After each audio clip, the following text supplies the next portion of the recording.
Bonjour,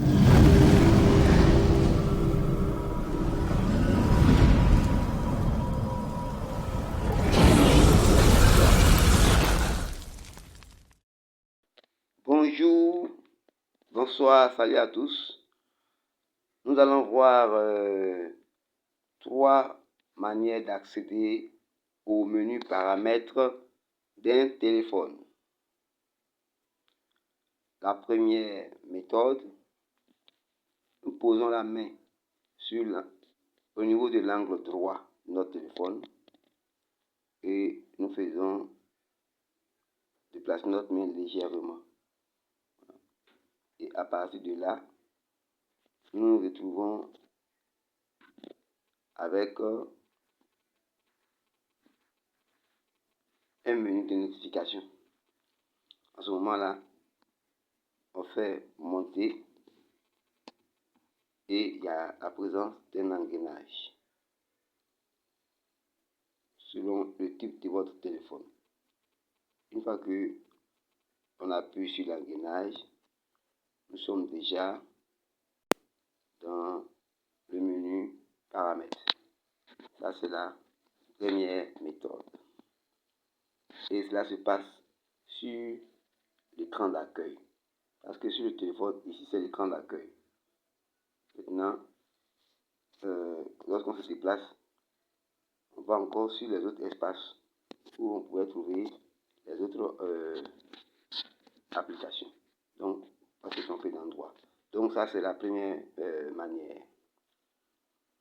Maintenant, la deuxième manière de trouver le menu paramètres, c'est que en fonction de votre téléphone, vous pouvez rechercher l'icône même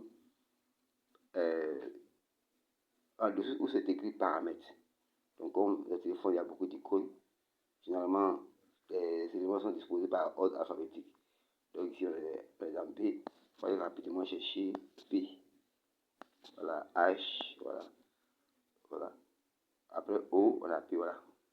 Donc, comme ça, automatiquement, selon votre téléphone, c'est la deuxième méthode, on a accès au menu paramètres. Maintenant, la troisième méthode, c'est que tous les téléphones n'ont pas forcément une barre de recherche. Voilà. Souvent, on met une barre de recherche de Google, cela est différent. On parle de la barre de recherche de l'application. Donc, on va vers la gauche ou on fait monter vers le haut selon le téléphone.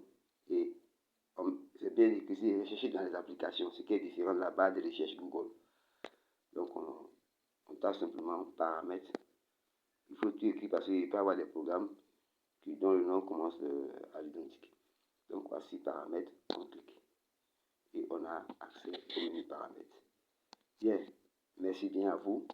C'était les 3 méthodes pour accéder au menu paramètres. À nous de voir après pour l'utilisation de ces méthodes, l'une de ces méthodes là maintenant pour pouvoir agir sur les applications Google dans les prochaines vidéos. Merci. Notre objectif, c'est l'utilisation rationnelle des NTIC dans l'éthique et le respect des valeurs sociétales, tout en acceptant les risques et les opportunités. Bonjour, bonsoir. Concernant les mises à jour système, nous avons déjà vu que en passant par le menu paramètres et système, automatiquement on mettait mise à jour système. Mais ce qui concerne plutôt la mise à jour des applications, au lieu de passer par la mise à jour individuelle de chaque application, nous allons montrer dans la vidéo suivante la technique de la mise à jour totale de toutes les applications sur le dispositif d'accès des données. Mais si ces données-là outrepassent 200 mégas, il faudrait que vous utilisez un Wi-Fi. Donc à tout à l'heure pour la visualisation. Merci. Comme vous pouvez le constater dans la vidéo en haut, nous sommes allés dans Google Play et par la suite sur l'icône il y a l'image, l'icône de l'image ou bien la photo pour 3 tirés, on clique là-dessus et on vient maintenant sur gestion de l'application. Donc ce qui soit ensuite, on vient sur les mises à jour. On a en totalité le nombre d'applications à mettre à jour.